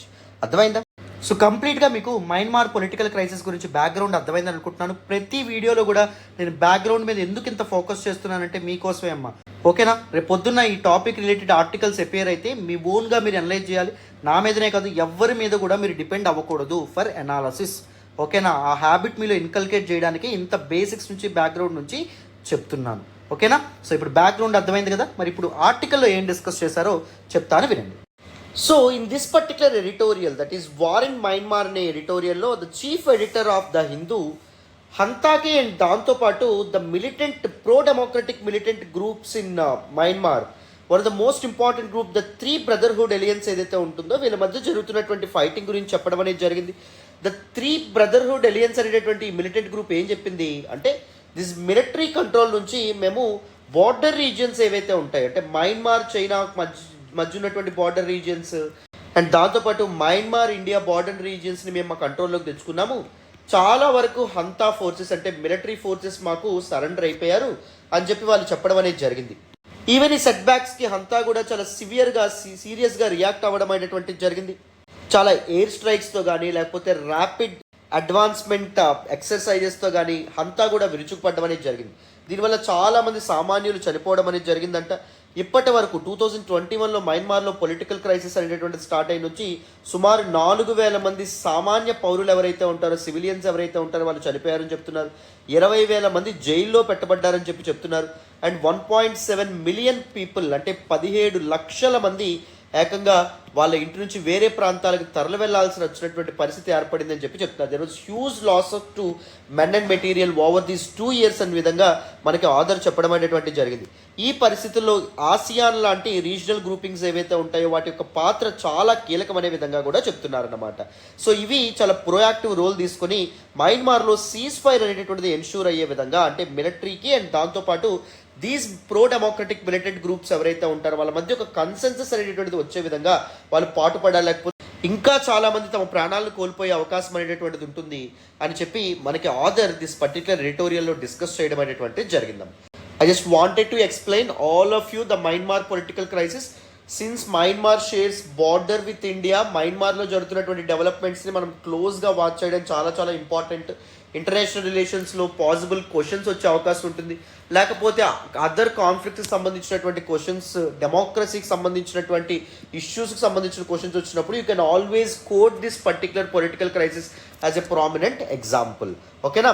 So అందుకు ఈ ఆర్టికల్ని మీకు డీటెయిల్గా ఎక్స్ప్లెయిన్ చేశాను. మరి ఇప్పుడు వితౌట్ ఎనీ ఫర్దర్ డిలే మనం నెక్స్ట్ ఆర్టికల్ డిస్కస్ చేద్దాం, వినండి. సో ఈరోజు ద హిందూ ఎనాలిసిస్లో మనం మాట్లాడుకునే నెక్స్ట్ ఆర్టికల్ చూడండి అమ్మా. How was the first vaccine for chikungunya approved? Very important article regarding GS paper 2 health, GS paper 3 science and టెక్నాలజీకి కూడా సంబంధించినటువంటి article. One of the most important articles appeared in the Hindu news paper today again. So as usual ఈ ఆర్టికల్ని కూడా context of the ఆర్టికల్తో start చేద్దాం. రీసెంట్గా November 9వ తారీఖున యునైటెడ్ స్టేట్స్ ఆఫ్ అమెరికా యొక్క ఫుడ్ అండ్ డ్రగ్ అడ్మినిస్ట్రేషన్ వాళ్ళు, FDA వాళ్ళు ఒక ఇంపార్టెంట్ వ్యాక్సిన్ని అప్రూవ్ చేయడం అనేటువంటి జరిగింది for the disease named chikungunya. So chikungunya ఎక్కువగా ట్రాపికల్ కంట్రీస్లో కనిపించేటటువంటి వెరీ ఫ్యాటల్ డిసీజ్గా మనం చెప్పొచ్చు.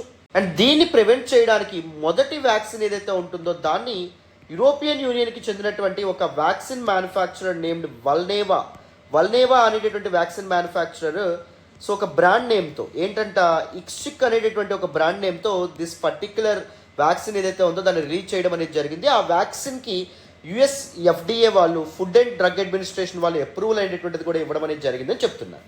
సో ఈ కాంటెక్స్లో మనం ఏం తెలుసుకోవాలి? ఫస్ట్ చికెన్ గన్యా డిసీజ్ గురించి కొన్ని ఇంపార్టెంట్ ఫ్యాక్ట్స్ ఏవైతే ఉంటాయో వాటిని మనం తెలుసుకునే ప్రయత్నం చేద్దాం, వినండి. Chikungunya is actually viral infection. Chikungunya virus ఏదైతే ఉంటుందో దానివల్ల ఇది సోకడం అనేటటువంటి జరుగుతుంది. And it is transmitted by mosquitoes. Aedes aegypti కానీ ఏడెస్ అల్బోపిక్టస్ మస్క్విటోస్ ఏవైతే ఉంటాయో అవి దీన్ని ట్రాన్స్మిట్ చేయడం అనేటటువంటి జరుగుతుంది, దిస్ పర్టిక్యులర్ వైరస్ని. సో దీని కారణంగా ఎలాంటి సిమ్టమ్స్ అనేటటువంటి ఉంటాయంట? ఒకవేళ ఈ వైరస్ సోకితే severe joint pains and muscle pains అనేటటువంటి ఉంటాయి, ఫీవర్ జ్వరం అనేటటువంటిది వస్తుంది, హెడేక్ తలనొప్పి అనేటటువంటిది వస్తుంది, నాజియా పొట్టలో తిప్పడం గట్రా జరుగుతుంది, ఫెటిగ్ బాగా టైర్డ్ అయిపోయిన ఫీలింగ్ వస్తుంది, అండ్ స్కిన్ మీద ర్యాషెస్ కూడా రావడం అనేటటువంటి జరుగుతుంది. And it is mostly prevalent in African కాంటినెంట్లో ఎక్కువగా మనం చికెన్ గన్యా యొక్క స్ప్రెడ్ని చూడొచ్చు. ఏషియాలో కూడా మనం ఎక్కువగా చికెన్ గన్యా యొక్క స్ప్రెడ్ ఏదైతే ఉందో అది చూడొచ్చు. అండ్ ఈవెన్ సౌత్ అమెరికాలో కూడా మనం ఎక్కువగా చికెన్ గన్యా యొక్క స్ప్రెడ్ అనేటువంటిది గమనించవచ్చు అనమాట. ఫ్రీక్వెంట్గా చికెన్ గన్యా అవుట్ బ్రేక్ ఏదైతే ఉంటుందో అది వేరు ప్రాంతాల్లో మనం గమనించవచ్చు. ఇప్పటి వరకు ఎలాంటి ప్రివెన్షన్ అండ్ కంట్రోల్ మెజర్స్ అనేటటువంటివి తీసుకుంటున్నారు ఆల్ అక్రాస్ ద వరల్డ్ అంటే, since this particular infection is actually transmitted by mosquitoes, దోమలు ఏవైతే ఉంటాయో దోమల నియంత్రణకు సంబంధించినటువంటి మెజర్స్ తీసుకుంటున్నారు అన్నమాట. For example medicated mosquito nets ఏవైతే ఉంటాయో వాటిని యూజ్ చేయడం కానీ, లేకపోతే వాటర్ స్టాగ్నేషన్ ఏదైతే ఉంటుందో వాటర్ స్టాగ్నేషన్ ప్రివెంట్ చేయడం ద్వారా మస్కిటో బ్రీడింగ్ ఏదైతే ఉంటుందో దాన్ని అవాయిడ్ చేయొచ్చు. సో ఇలాంటి మెజర్స్ ఏవైతే ఉంటే వాటిని తీసుకోవడం అనేటువంటి జరిగిందనమాట. బట్ ఇప్పుడు for the first time for the prevention of chikungunya infection కొత్త వ్యాక్సిన్ ఏదైతే ఉంటుందో దాన్ని అప్రూవ్ చేశారు. దానికి పేరేం పెట్టారు? ఇక్సిక్ అనేటటువంటి వ్యాక్సిన్ నేమ్ ఇవ్వడం అనేటువంటిది జరిగింది. దీన్ని తయారు చేసినటువంటి వ్యాక్సిన్ మ్యానుఫ్యాక్చరర్ ఎవరు? వాల్నేవా అనేటటువంటి ఒక వ్యాక్సిన్ మ్యానుఫ్యాక్చరర్ దీన్ని తయారు చేస్తుంది అనమాట. దీన్ని మరి ఎలా ఇస్తారంట ఈ వ్యాక్సిన్ని అంటే సింగిల్ ఇంజెక్షన్ రూపంలో మజిల్కి ఇవ్వడం అనేటువంటి జరుగుతుంది, కండరాలకి ఇవ్వడం అనేటువంటి జరుగుతుంది. అండ్ దట్ వ్యాక్సిన్లో live and attenuated form of chikungunya virus ఉంటుంది. చికెన్ గన్యా వైరస్ ఆ వ్యాక్సిన్లో ఏముంటుంది? బతికున్నటువంటి చికెన్ గన్యా వైరస్ ఏదైతే ఉందో దాన్ని బాడీలోకి పంపిస్తారు. అండ్ వైరస్ అంత ఎఫెక్టివ్గా అంటే దాని ఎఫెక్టివ్నెస్ని తగ్గించేస్తారనమాట, దాన్ని నిర్వీర్యం చేస్తారు. అది బాడీ మీద ఎటువంటి ఇంపాక్ట్ చూపించలేదు. అండ్ వ్యాక్సిన్ ఇవ్వగానే కామన్లీ రిపోర్టెడ్ సైడ్ ఎఫెక్ట్స్ ఏమని చెప్తున్నారు? హెడేక్ తలనొప్పి విపరీతంగా రావడం, ఫెటీగ్ నీరసము, muscle and joint discomfort, fever రావడం, ఇవన్నీ కామన్ సైడ్ ఎఫెక్ట్స్గా చెప్పడం అనేటువంటిది జరిగిందన్నమాట. అండ్ ఇప్పటి వరకు 3,500 మంది పార్టిసిపెంట్స్ మీద క్లినికల్ స్టడీస్ అనేటువంటివి చేయడం అనేది జరిగిందంట. And this particular vaccine was proved effective అని చెప్పి US FDA వాళ్ళు చెప్పడం అనేటువంటిది జరిగింది. చాలా తొందరగా ఈ వ్యాక్సిన్ చికెన్ గన్యా ఎఫెక్టెడ్ కంట్రీస్ ఏవైతే ఉంటాయి, ఎక్కువగా ప్రివలెంట్గా ఉండేటువంటి కంట్రీస్ లైక్ బ్రెజిల్ కానీ, పెరాగ్వే కానీ, ఇండియా కానీ and the other parts of western Africa, ఈ ప్రాంతాలకి ఈ వ్యాక్సిన్ రోల్అవుట్ చేసేటటువంటి అవకాశం ఉందని చెప్పి మనకి చెప్తున్నారు అన్నమాట. అర్థమైందా? So this is all about this particular article. డీటెయిల్గా ఈ ఆర్టికల్ కూడా మీకు అర్థమైందని అనుకుంటాను. ప్రిలిమ్స్కి ఇలాంటి articles important, the names of vaccines కానీ లేకపోతే US FDAకి సంబంధించినటువంటి సమ్ ఇన్ఫర్మేషన్ కానీ ఇవి మీకు ఇంపార్టెంట్. అందుకే ఈ ఆర్టికల్ నేను ఇక్కడ సెలెక్ట్ చేసుకోవడం అనేది జరిగింది. సో డీటెయిల్గా ఈ ఆర్టికల్ కూడా మీకు పూర్తి స్థాయిలో అర్థమైందని అనుకుంటున్నాను. మరి ఇప్పుడు వితౌట్ ఎనీ ఫర్దర్ డిలే మనం నెక్స్ట్ ఆర్టికల్ డిస్కస్ చేద్దాం, వినండి రాను. ఈ రోజు ద హిందూ అనాలిసిస్లో మనం మాట్లాడుకునే నెక్స్ట్ ఆర్టికల్ చూడండి, on the sub categorization within caste. Very important article with respect to GS paper 2 polity and గవర్నెన్స్కి సంబంధించినటువంటి article. One of the most important articles appeared in the Hindu news paper today. ఈ article నేను పూర్తి స్థాయిలో discuss చేద్దామని చెప్పి అనుకోవట్లేదు, ఎందుకంటే మొన్ననే 13th నవంబర్ రోజు ఈ ఆర్టికల్ మీద డీటెయిల్డ్ అనాలిసిస్ అనేటటువంటిది మనం చేసాం. డీటెయిల్డ్గా ఈ ఆర్టికల్ గురించి and other important aspects associated with sub categorization with in scheduled caste. So దాని గురించి మనం చాలా చక్కగా మాట్లాడడం అనేటువంటి జరిగింది. అసలు ఏంటి context of this particular article? రీసెంట్గా మన ప్రధానమంత్రి నరేంద్ర మోడీ గారు తెలంగాణలోని ఒక ఎలక్షన్ క్యాంపెయిన్కి హాజరయ్యి మాదిగ కమ్యూనిటీ పీపుల్ ఎవరైతే ఉంటారో వాళ్ళని అడ్రస్ చేస్తూ ఏం చెప్పారంటే, మీరు ఎప్పటి నుంచో డిమాండ్ చేస్తున్నటువంటి ఎస్సీ సబ్ కేటగరైజేషన్ ఏదైతే ఉందో దాని గురించి మేము ప్రత్యేకంగా ఆలోచిస్తాము, దాని గురించి ఒక కమిటీ, హై లెవెల్ కమిటీ ఏదైతే ఉంటుందో దాన్ని ఏర్పాటు చేస్తాం to deliberate on that particular issue and our government is committed to roll out sub categorization within caste అని చెప్పడం అనేటువంటిది జరిగింది. మరి ఈ కాంటెక్స్లో మనకి ఈ ఆర్టికల్ అనేటటువంటిది అపియర్ అయింది. సో డీటెయిల్డ్గా all the nuances of this particular article నేను మొన్న డీటెయిల్డ్గా డిస్కస్ చేశానమ్మా. వీలైతే 13th నవంబర్లో రోజున మనం చేసుకున్నటువంటి హిందూ అనాలిసిస్ ఏదైతే ఉందో అది వాచ్ చేయండి. ఫస్ట్ ఆర్టికల్లోనే మనం దిస్ పర్టికులర్ టాపిక్ని పూర్తి స్థాయిలో అర్థం చేసుకున్నాం, డీటెయిల్గా ఎక్స్ప్లెయిన్ చేస్తాను, వీలైతే చూడండి. ఈరోజు ద హిందూ అనాలిసిస్లో మనం మాట్లాడుకునే నెక్స్ట్ ఆర్టికల్ చూడండి, unimpeded freedom of navigation vital, Rajnath Singh. Very important article regarding GS paper 2 international రిలేషన్స్కి సంబంధించినటువంటి article. Again one of the most important articles appeared in the Hindu news paper today. ఈ ఆర్టికల్ మీకు అర్థం కావాలన్నా మీకు కొంత బ్యాక్గ్రౌండ్ ఉండాలి. ASEAN, association of south east Asian nations అని ఎవరిని పిలుస్తాం, what exactly is this grouping, దాని మీద మీకు అవగాహన వస్తేనే మీకు ఆర్టికల్ అనేటటువంటిది అర్థమవుతుంది. అసలు context of this particular article ఏంటి? రీసెంట్గా ఇండోనేషియాలో 10th meeting of defence ministers from ASEAN countries and their dialogue partners. Remember, India is not part of ASEAN, ఆసియాన్లో ఇండియా భాగం కాదు, బట్ ఆసియాన్ యొక్క డైలాగ్ పార్ట్నర్ ఇండియా, అంటే ఇండియా వాళ్ళతో చర్చలు అనేటటువంటివి జరుపుతుంది అనమాట. So this 10th defence ministers meeting ఏదైతే ఉంటుందో అది రీసెంట్గా ఇండోనేషియాలో జరిగింది. దానిలో ఆసియాన్ సభ్య దేశాల యొక్క defence ministers and dialogue partners like India, so మన యొక్క డిఫెన్స్ మినిస్టర్ కూడా దీనిలో పార్టిసిపేట్ చేయడం అనేటువంటిది జరిగింది. సో ఈ మీటింగ్లో పార్టిసిపేట్ చేసినటువంటి మన డిఫెన్స్ మినిస్టర్ రాజ్నాథ్ సింగ్ ఏం చెప్పారంటే, సౌత్ ఈస్ట్ ఏషియన్ రీజియన్ ఏదైతే ఉంటుందో ఈ ప్రాంతంలో స్టెబిలిటీని అండ్ దాంతోపాటు పవర్ బ్యాలెన్స్ని ఎన్ష్యూర్ చేస్తున్నటువంటి ఆసియానికి నా అభినందనలు అని చెప్పడం అనేటువంటిది జరిగింది. And India surely will support and India is committed to the freedom of navigation, overflight and unimpeded lawful commerce in international waters and supports 1982 United Nations Convention on the Law of the Sea. UNCLOS ఏదైతే ఉంటుందో దాన్ని మేము support చేస్తున్నాము, freedom of navigation ఏదైతే ఉందో దాన్ని మేము uphold చేస్తాము అని చెప్పి ఇండియా మరొక్కసారి చెప్పడం అనేది జరిగింది. Aligning it stands on South China see dispute.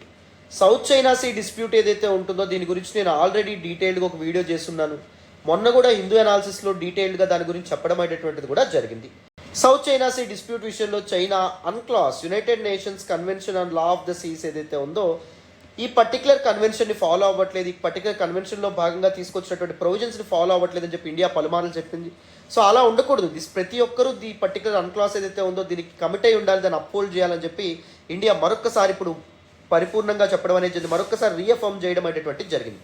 ఎవరైనా సౌత్ చైనా సీ డిస్ప్యూట్ గురించి తెలియకపోతే ఎవరికైనా వీలైతే ఈ వీడియో చూసే ప్రయత్నం చేయండి. బేసిక్స్ నుంచి, బ్యాక్గ్రౌండ్ నుంచి, హిస్టరీతో సహా డీటెయిల్డ్గా చెప్పడం అనేటువంటిది జరిగిందమ్మా. ఓకేనా?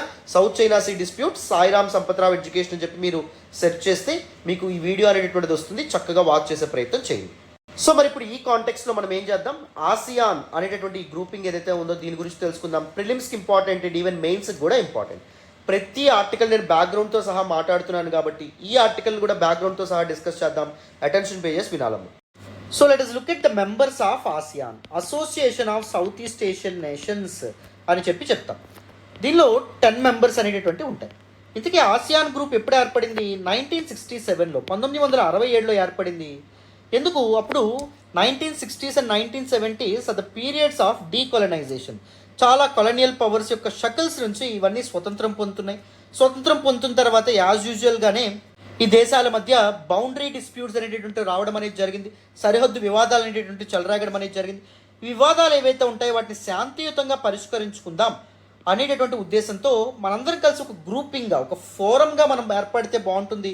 For economic cooperation, social cooperation, security cooperation, political cooperation అని చెప్పి ఈ సౌత్ ఈస్ట్ ఏషియన్ నేషన్స్ అన్ని కలిపి ఆసియన్గా ఏర్పడడం అనేటటువంటి జరిగింది. 1967లో ఆసియాన్ ఏర్పడినప్పుడు కేవలం 5 నేషన్స్ మాత్రమే ఉన్నాయి. This 5 nations are called founding fathers of ASEAN అంటాము. ఈ 5 నేషన్స్కి ఇంకొక 5 నేషన్స్ తర్వాత చేరడం అనేటటువంటిది జరిగింది. మొత్తం ఇది 10 మెంబర్ గ్రూపింగ్గా మారడం అనేది జరిగింది అనమాట. ఈ 10 మెంబర్స్ ఏంటి తెలుసుకుందాం. ఇక్కడ చూడండి, ఇండియా మీకు కనిపిస్తుందని అనుకుంటున్నాను. India is not a member of ASEAN, గుర్తుపెట్టుకోండి. ఇండియా పక్కనే ఉన్నటువంటి మయన్మార్ చూడండి. First Myanmar is actually a member of ASEAN. నేను 10 మెంబర్స్ని డీటెయిల్గా మీకు చెప్తాను చూడండి. మయన్మార్ తర్వాత గుర్తుపెట్టుకోండి, మయన్మార్తో బార్డర్ షేర్ చేసుకుంటున్నటువంటి లావోస్ కూడా one of the members of ASEAN. And ఇంకొక fact, Laos is the only land locked country in ASEAN. ASEAN member నేషన్స్లో ల్యాండ్ లాక్డ్ కంట్రీ అంటే సీ కోస్ట్కి యాక్సెస్ లేనటువంటి ఓన్లీ నేషన్ ఏంటి అంటే లావోస్. లావోస్ తర్వాత ఏంటి, వియత్నాం ఏదైతే ఉందో వియత్నాం. లావోస్తో బార్డర్ షేర్ చేసుకుంటుంది వియత్నాం. వియత్నాం తర్వాత చూడండి కాంబోడియా. కాంబోడియా తర్వాత చూడండి థాయిలాండ్.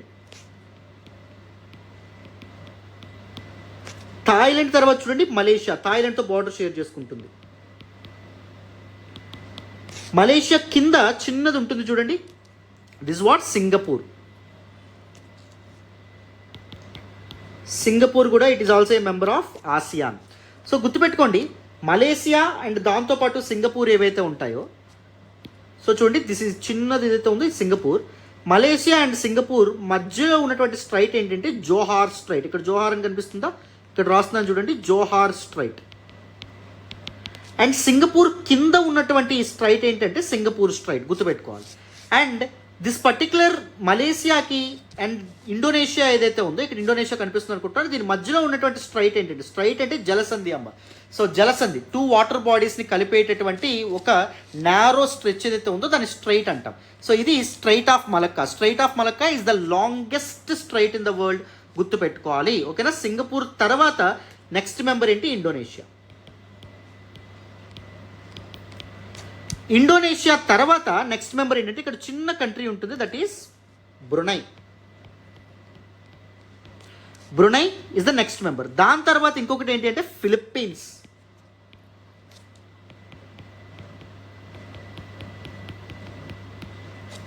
సో మొత్తం కలిపి 10 నేషన్స్. మీరు ఏం గుర్తుపెట్టుకోకర్లా, ఒకదాని తర్వాత ఒకటి. నేను చూడండి, మయన్మార్ తర్వాత లావోస్కి వెళ్ళాం, లావోస్ తర్వాత వియత్నాంకి వెళ్ళాం, వియత్నాం తర్వాత కాంబోడియాకి వచ్చాం, కాంబోడియా తర్వాత థాయిలాండ్, థాయిలాండ్ తర్వాత మలేషియా, మలేషియా తర్వాత సింగపూర్, సింగపూర్ తర్వాత ఇండోనేషియా, ఇండోనేషియా తర్వాత బ్రునై చిన్న నేషన్, దాని తర్వాత ఫిలిప్పీన్స్ ఏదైతే ఉందో ఫిలిప్పీన్స్. అర్థమైందా?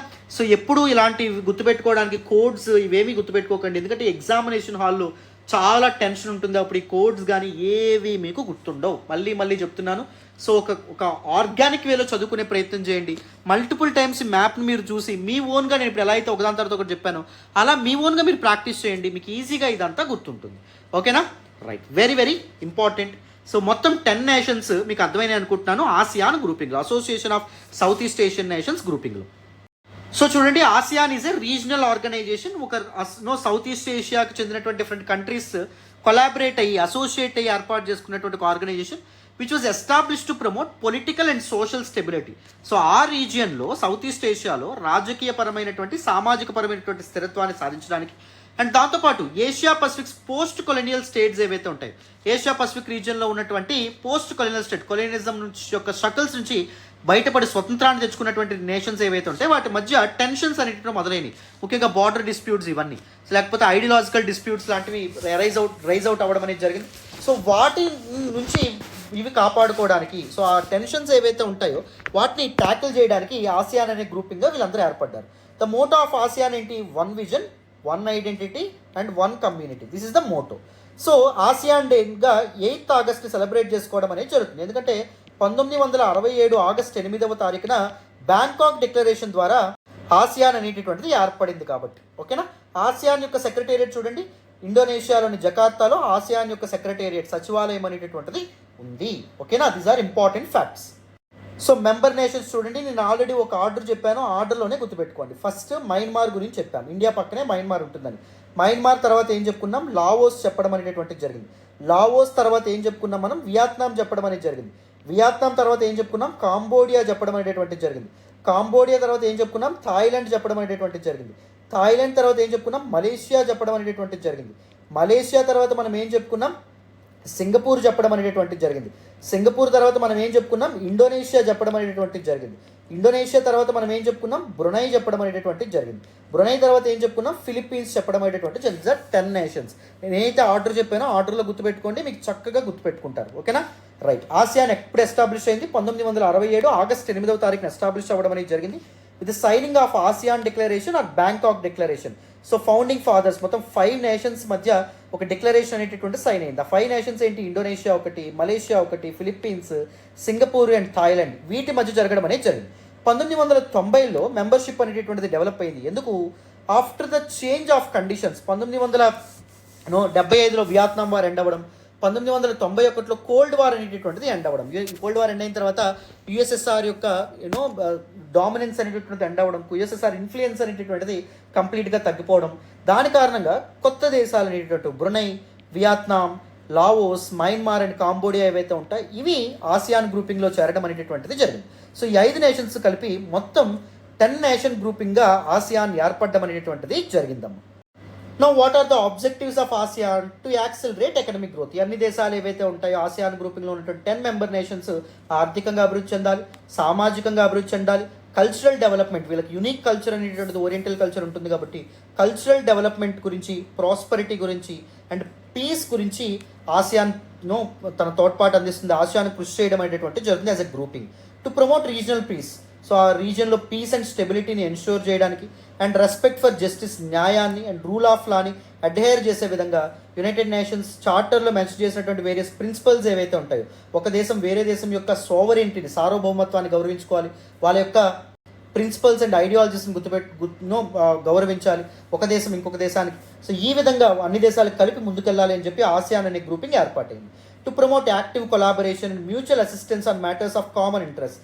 ఏ ఏరియాస్లో అయితే అన్ని కలిసికట్టుగా ముందుకు అడుగేయాలనుకుంటున్నాం, economic, social, cultural and technical and scientific and administrative ఫీల్డ్స్లో అన్ని దేశాలు కలిపి, అందరు మెంబర్స్ కలిపి కలిసికట్టుగా ఒకరితో ఒకరు కొలాబరేట్ అవ్వాలి, మ్యూచువల్గా సపోర్ట్ చేసుకోవాలి. To collaborate more effectively for the greater utilization of agriculture and industries.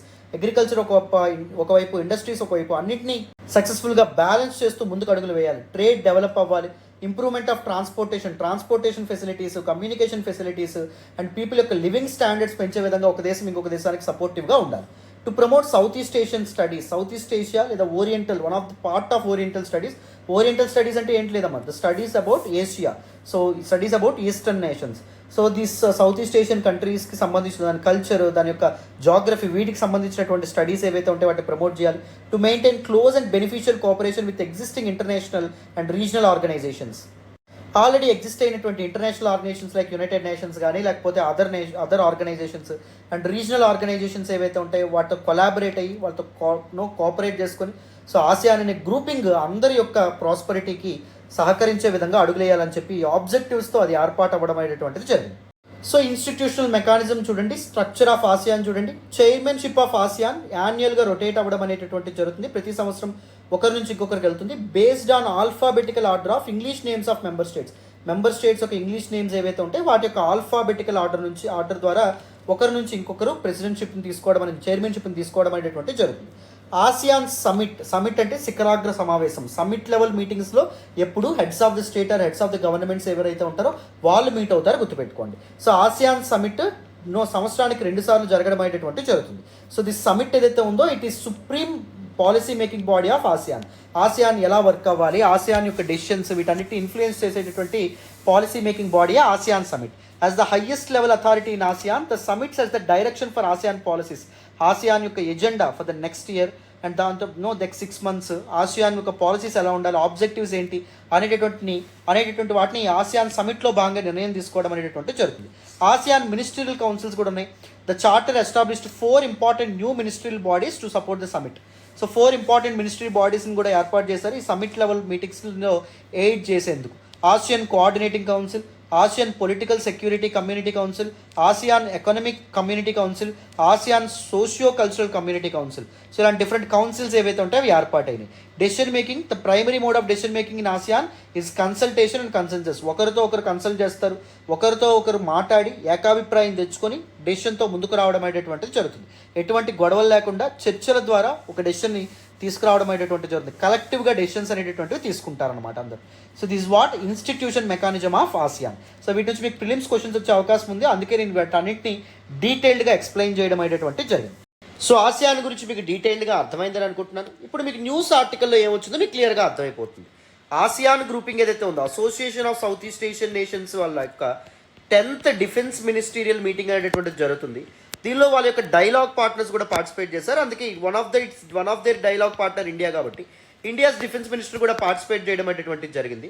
So ఈ పర్టికులర్ మీటింగ్లో మాట్లాడినటువంటి మన డిఫెన్స్ మినిస్టర్ రాజ్నాథ్ సింగ్ గారు ఏమన్నారు అంటే, సో సౌత్ ఈస్ట్ ఏషియన్ రీజియన్లో స్టెబిలిటీని, పీస్ని అప్హోల్డ్ చేయడంలో, బ్యాలెన్స్ ఆఫ్ పవర్ ఏదైతే ఉంటుందని ఎన్షూర్ చేయడంలో ఆసియాన్ చాలా సక్సెస్సీడ్ అవ్వడం అనేటువంటిది జరిగింది ఓవర్ దీస్ ఇయర్స్. అందుకు ఆసియాన్ అనే ఈ గ్రూప్కి మేము అభినందిస్తున్నామని చెప్పడంతో పాటు UNCLOS United nations convention on law of the సీలో ఇది చేసినటువంటి మెన్షన్ చేసినటువంటి ఫ్రీడమ్ ఆఫ్ నావిగేషన్ క్లాజ్ ఏదైతే ఉంటుందో దాన్ని మేము ఎప్పటికీ అప్హోల్డ్ చేస్తాం, దానికి మేము కమిట్ అయి ఉన్నాము అని చెప్పి మనకి రాజ్నాథ్ సింగ్ గారు చెప్పడం అనేటువంటిది జరిగిందమ్మ. సో పూర్తి స్థాయిలో డీటెయిల్డ్గా దిస్ పర్టికులర్ టాపిక్ మీకు కంప్లీట్గా అర్థమైందని అనుకుంటున్నాను, పూర్తిగా మీరు అర్థం చేసుకుంటున్నారని అనుకుంటున్నాను. This is all about today's the Hindu analysis. And మళ్ళీ రేపటి హిందూ అనాలిసిస్లో కలుద్దాం. Thank you so much for all the support and all the love so far. Thank you so much. వీలైతే మన UPSC 02 జనిత్ ప్రోగ్రాంలో జాయిన్ అవ్వండి. మీకు అన్ని టాపిక్స్ కూడా డీటెయిల్డ్గా బ్యాక్గ్రౌండ్ నుంచి ఇన్ డెప్త్ చెప్పబడ్డమైనటువంటి జరుగుతుంది. మీకు నన్ను నమ్మి జాయిన్ అవ్వండి. మీ నమ్మకం అయితే అసలు ఒమ్ము కాదు. You will get the best classes in AP and Telangana. That is for sure, that is guaranteed, that is my promise. Okay right అమ్మ, మళ్ళీ నెక్స్ట్ క్లాస్లో కలుద్దాం. Thank you so much once again. Bye నాన్న.